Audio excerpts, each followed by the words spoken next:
Number 28 in the Radiance range is Messiah of Evil, the first limited edition for a standalone film.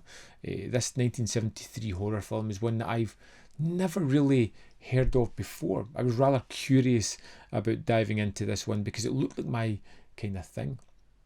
And it is most definitely that. It is an eerie, melancholic, nightmarish movie.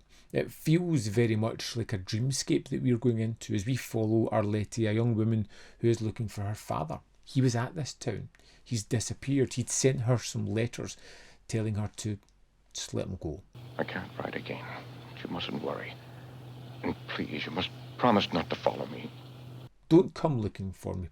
But of course, if she did that, we'd have no story, no movie to watch. She's chasing after her father, going to Point Doon, a small town that's very eerie. Things are just not quite right here. It's one of those uncanny valleys where you just look at it and you just feel like something is wrong. They have these large, expansive spaces where there is no population. It just seems to be empty. The people that we do see don't seem to want to interact too much with outsiders, people who are different from the homestead people.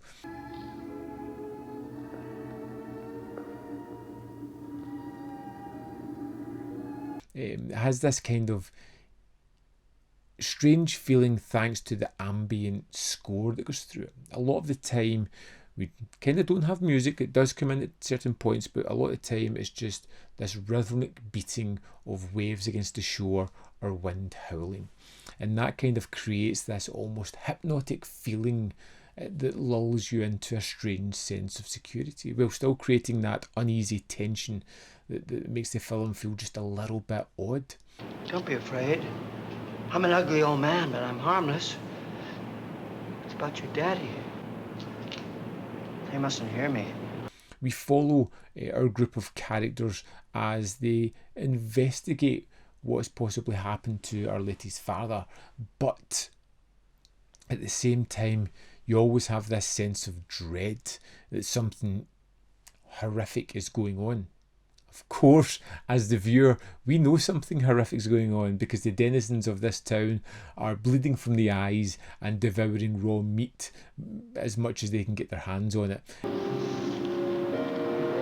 And it leads to some really strange, horrific images, like nightmare quality stuff, where it takes an average task in life and makes it really spooky and weird. There's a moment when our character goes into a supermarket, one that seems strangely empty, yet all the lights are on, everything's still working. She wanders about until she gets to the fresh meat part of the shop and notices that all these townsfolk are just chowing down on raw meat before noticing her and chasing her down.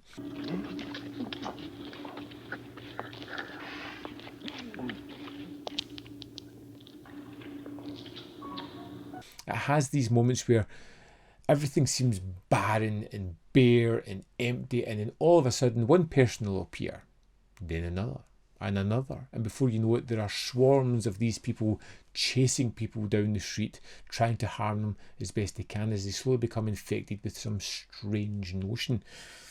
Messiah of Fear is one that I don't want to go into the plot too much because I feel there's a lot of surprises there. But the best thing about this is the mood and the atmosphere. It is eerie, it is spooky, it is unsettling. It feels like a living nightmare that we are in here. And you have these voiceovers or the reading of letters, the listening to tapes, and they're very melodic. They're very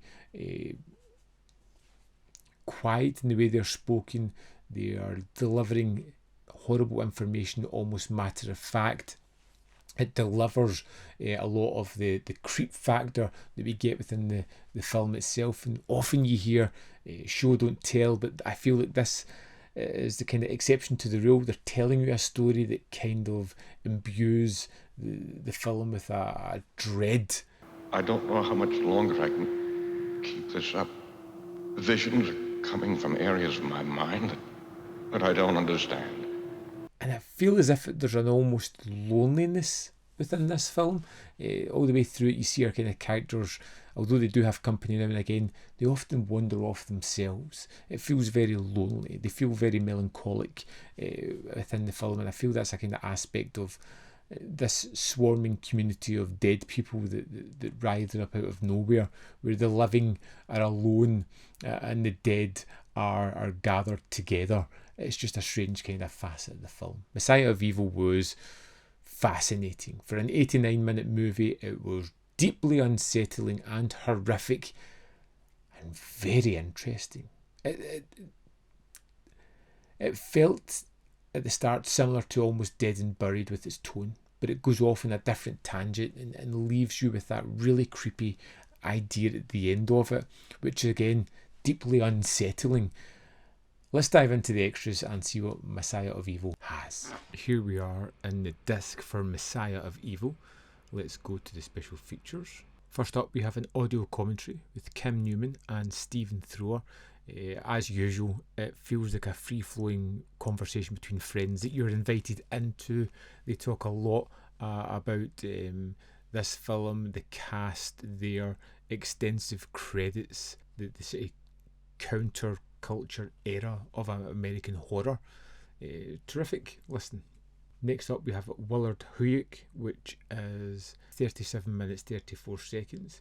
It's an interview by Mike White from a podcast discussing Messiah of Evil and other projects. In this one, he talks all about, a little bit about Howard the Duck later on, talking about the scripting process, how they kind of did it at that period of time, some of the unshot sequences that they made within this, and like I said, a little bit about Howard the Duck.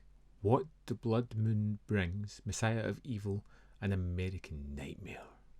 This is a newly produced documentary. Film scholars Alexandra Heller Nicholas, Maitland McDonough, Guy Adams, Michael J. Coven, and David Huckvale explore Messiah of Evil in the context of American independent cinema of the 70s, as well as examining the film's allegiance to several subgenres of horror films, through the underlying themes.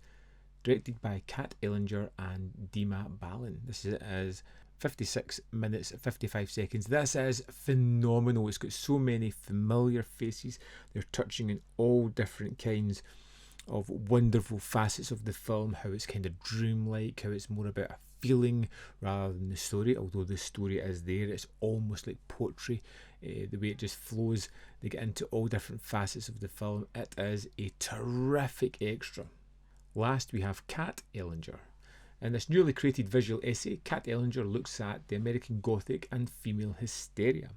This is 21 minutes 31 seconds, and she's kind of looking at Gothic films through an American lens, the kind of culture and how it differs there from more European Gothic. The ideas differentiate. It's interesting, and how this kind of inspired other movies in a kind of similar tone. It's a great piece as well to round out a fantastic disc. Of course, that's not all. You get an 80-page booklet with this one as well. There are several great essays in here, and of course I like to pick my favourite out, which is Kiss Tomorrow Goodbye, Lovecraft Cults and the Uncanny in Messiah of Evil by Larissa Glasser.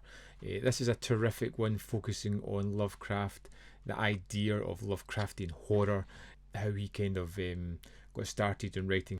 It kind of touches on some of Lovecraft's smaller stories and how they kind of influenced a little bit of this film as well. It's a great read. So there we have it, Messiah of Evil. Like I said, you've got the hard box here. You've got this wonderful minimalistic cover inside it, which I just absolutely adore. I think it was fantastic. There is also the old artwork in there, which I won't be using because I love this. I think this is terrific. And the booklet, which I spoke about in the extras, which was fascinating as well. All in all, I was really impressed by this release. I was really impressed by the film itself. I think it's something I will watch again. I may wait to next Halloween and dive into it yet again, because it's really got that spooky, creepy feel to it. Surprised it's not better known. I would love to know your thoughts on Messiah of Evil. So let me know in the comment box below whether you loved it, hated it, feel somewhere in the middle. Let me know. I can't wait to read your comments on this one. As always, there is more content up here. You can see more of my stuff. In the description box below are links to the Patreon membership program and manvfilm.com, all ways in which you can support me. Thanks for watching, and I'll see you next time.